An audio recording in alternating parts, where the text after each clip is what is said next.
As it is the 31st of December, I was like, let's just be basic and give you guys a live update about everything that has happened the past year and maybe what will be happening next year. I was like, let's just do it and let's see if I can do it in one go so I don't have to edit anything. So that's the goal. So bear with me.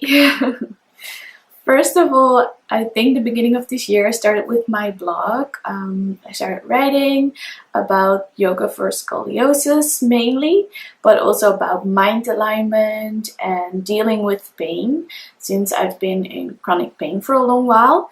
And I had a lot of things that I went through that at some point helped me to cope with the chronic pain or to gain insights into how to move out of it.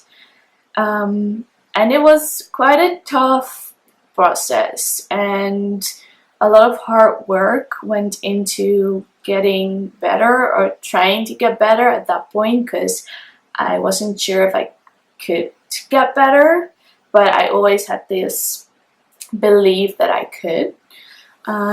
So I just started writing about it, also for myself, but also because I noticed like 2 years ago maybe I started on Instagram already sharing my story, and I noticed that it helped a lot of people, or a lot of people recognized themselves in my experience, and therefore I thought like I need to make this bigger and share more. And I love writing as well, so that's great for me too.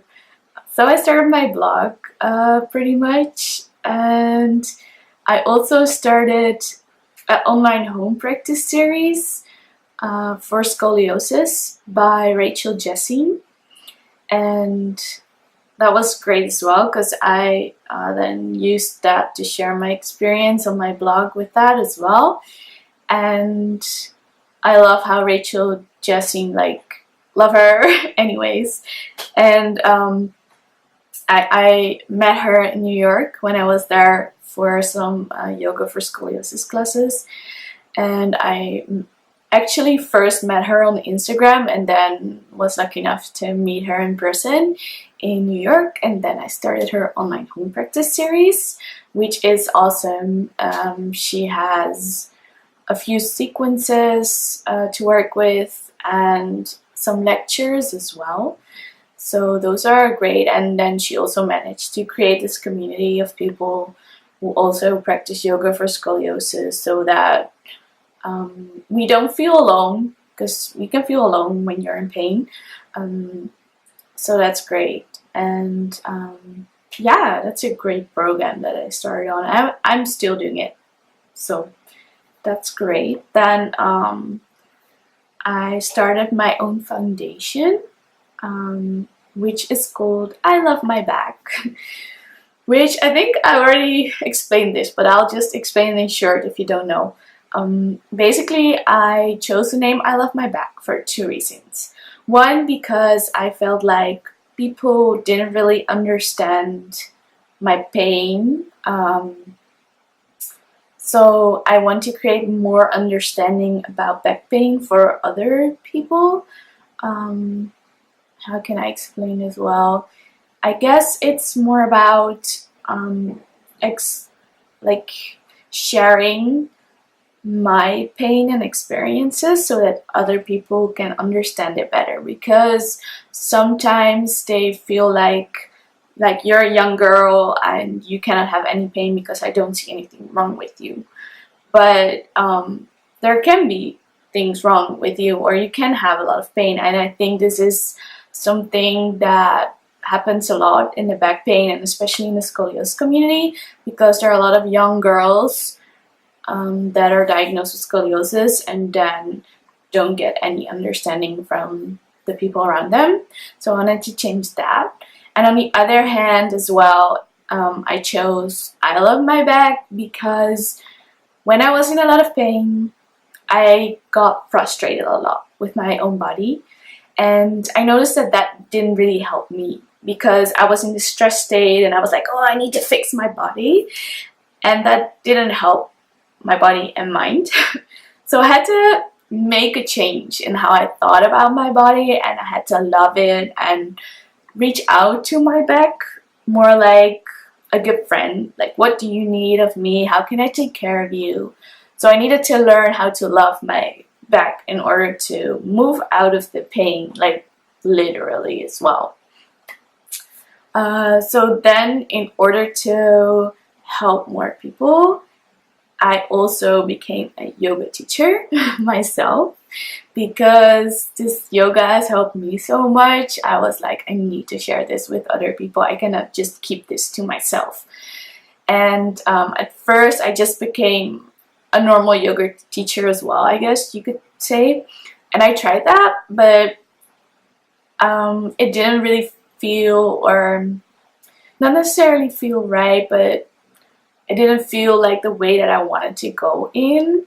So actually quite quickly I decided, like, let me just get some scoliosis workshops out there and see how that goes and how people receive that, because that's where my heart is. I really want to help people with scoliosis. So I just did it. It was super scary at first. And like, I only got positive feedback, so that made me really grateful for the work. And yeah, it made me more certain and sure that this is the way to go, this is my path, and I need to do more scoliosis workshops and classes. So I'm super grateful for this work and setting all of this up. And I started, I'm calling it Basic Union, which is because, okay, so this is sort of a long story, but bear with me. So I chose Basic Union because it's going back to the basics pretty much for me, for taking care of your back and finding symmetry. Like, I guess it's hard for me to really explain this on camera. Never mind. Anyways, what is important is that basic stands for back alignment and scoliosis integrative care. So I want to focus on the back and scoliosis in specific. And then I chose Union because yoga is a lot of the time translated as union, though that's not necessarily correct. But I was like, okay, Basic Union, it sounds like a cool name, right? So I was like, let's just go with that. And I'm really happy with it. It just feels right. I think, yeah, I guess it still amazes me how life can go, because I think in the beginning of this year I was still in quite some pain. I guess my chronic pain was over. I didn't have the pain 24/7 anymore, which was good. But it's still, every now and then it went wrong, or like it sort of felt like where some ribs were going the wrong way, or some vertebra were twisting the wrong way. I think I was still healing. Healing is a process, and you cannot heal from one to the other day and it's over. So I had to be patient. And then also when I did the teacher training, my back got worse a little bit, but because of the yoga for scoliosis afterwards, I knew how to take care of myself, which helped. And I feel like my healing process went a lot faster. And sometimes it's weird for me to say that I don't have any pain anymore. Of course, like, sometimes I have like some pains, but it's like next to nothing compared to what I was used to. And actually I can go dancing again. Like, in these years that I have pain, I didn't really go dancing, or I was able to because I was in so much pain. And like, with dancing you just want to let go. And also because I do salsa dancing, you really have to follow the guy, I guess. And